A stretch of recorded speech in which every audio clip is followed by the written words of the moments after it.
I'm Clifford II, and welcome to another episode of Impacting Lives That Impact the World.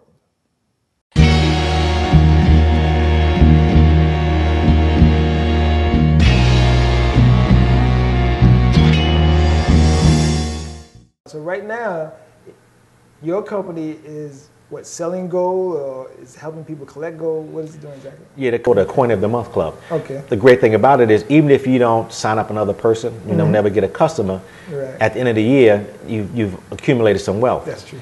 That's one thing I don't think most people wouldn't mind having a garage full of. You know, you can never have too many coins. That's true. You can never have too many So gold. it's very unique. The company, the founders behind it are very unique because they started a software company almost 10 years ago that are responsible for putting together the networks, the websites, the compensation plans for other network marketing companies. Okay. They've actually developed a system of over 400 companies, so they really know the in and outs of what's a good compensation plan, what's a good network, what's a good website. So they really have a strong background in that industry. And again, what better way to make money than to market money? Yeah, right. That makes a lot of sense.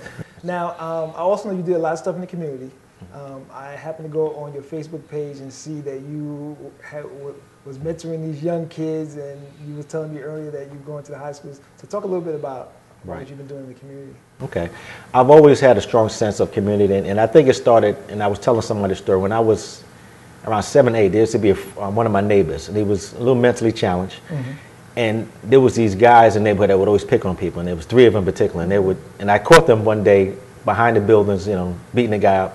Wow. And me, not thinking twice, I went and jumped in and prevented them from beating them up. Okay. And that kind of stuck with me because I've always been that kind of person that I like the underdog. I like to help people that had challenges. And it probably wasn't the wisest thing to do, but I had 6 brothers and 2 sisters, so maybe that has something to do with it. And from that point on, I've always gone back to communities. I've always volunteered to work with kids. I've always mentored other kids, and it's something I think I from my mother. Mother was more of a parent to a lot of my friends than their own parents. If they had questions and challenges, a lot of them would come talk to my mother first because she would listen to them and have a little understanding. And then, so that's always been part of what I've done. I've always been involved in alumni events at Columbia University, in my high school. And now what I do every year is I go to schools in New Jersey, Brooklyn, Queens, and they generally have what's called Career Day. Right. And any opportunity I get, I go to those. And what I do is I go in the classrooms and I talk to the kids about how they can be anything they want to be. Right. I generally start off with asking the question, which is always interesting. How many kids can tell me what an engineer does? And for some reason, they all say they fix cars. Right. I get that answer almost every time. And so what I do is I actually take them through a bit of an explanation as to what an engineer does, what they're responsible for. And by the time I'm finished, some of them actually start to become interested in becoming engineers or doing other things. But my main focus and goal for talking to them is really to give them encouragement, to let them know that they can be anything they want to be. Right. I teach them about simple things like respect. Sometimes when I'm talking to the kids is responding, other kids will heckle them, and I tell them, I may have a suit on, but I say, I grew up in the projects like you did. And, right. So I bring out the tougher side, but let them know you got to respect each other.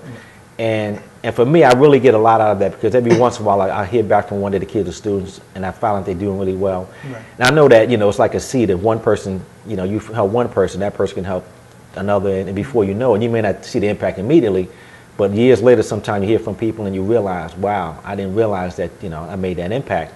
Sometimes you find out and don't even know who's watching you. So that's always been something of interest to me.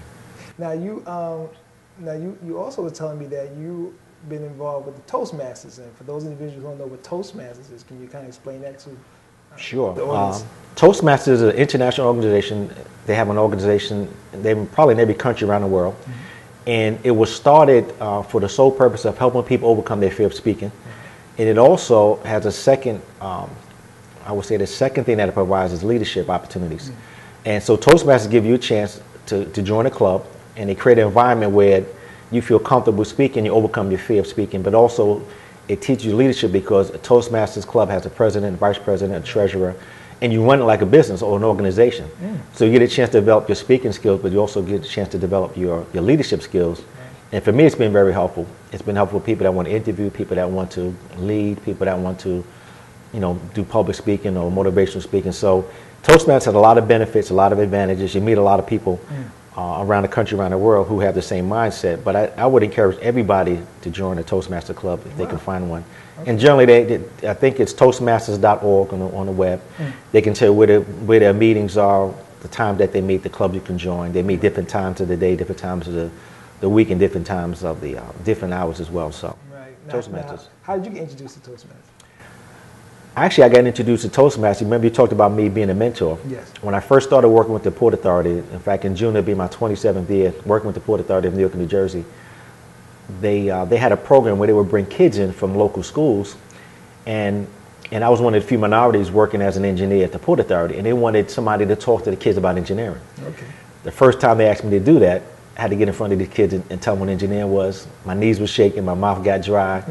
I was nervous, and I said, I need to figure out how to do this and be comfortable. And one of my mentors at the Port Authority at the time invited me to visit the Toastmaster Club for the sole purpose of overcoming my fear of speaking in front of people. And the other reason I joined Toastmasters, I had really just started getting into network marketing. I really wanted my business to take off, and I knew if you wanted to have success, you needed to be able to present. So it was twofold. One is to be comfortable speaking in front of a group, and it just happened to be kids telling about engineering, and the other one was to be a better presenter in my business. So it all ties into what we've been talking about today, and Toastmasters has been helpful for both. So just to conclude on this interview, just tell us a little bit about how individuals can get in contact with you, because you was talking about I know you still do a lot of entrepreneurial stuff. You're still looking to help as many people as possible. Okay. So there may be individuals out there who may not only want to get in business with you, but they also may want you to come out and do some mentoring for their organization. Okay. There's a lot of ways you can contact me. First and foremost, I am on Facebook. My first name is spelled Derek. Last name is Hawkins, Hawkins. In fact, you may see my son on there. He's actually in law school right now. Has the same name, but you know by the picture which one of us it is. My email address is masterkeyllc@gmail.com. It's all one word. And you can also reach me by cell, which is 201-892-4324. You can leave a message, leave a voicemail, leave a text. Again, you can contact me on Facebook. I'm also on LinkedIn. I'm also in Plaxo, which is a database where people keep track of their network. And for the most part, you can reach me in any of those three locations or three numbers. During the day, you can reach me at 973-792-3779. That's at the Port Authority of New York and New Jersey. So feel free to contact me. Again, I do public speaking. I do workshops. I do mentor, particularly young adults. I love coming out to career days. So if you're a school or an organization that needs someone to speak to the kids or young adults or even adults, I would love to do that. And I just look forward to helping them any way that I can. Let me tell you, Derek, great job. One of the things I remember about first meeting Derek and being in business with you is that you very rarely said a lot, but when you said something, it was always powerful. And I used to say, how does this guy do this? I mean, it would take me a long time to get my point across, and you would just say it in one sentence. I was like, oh, that's what I wanted to say. So, this is a fantastic individual. I'm so happy that you came out. So listen, if you like the interview, please contact me on my YouTube page, on my website, on my Facebook page. Also, you can contact Derek. I'm going to have all his information down at the bottom of the screen. And, please subscribe to the YouTube channel. And I thank you for joining us. Indeed. Thanks a lot, Bart. Thanks for having me. Appreciate it. Fantastic.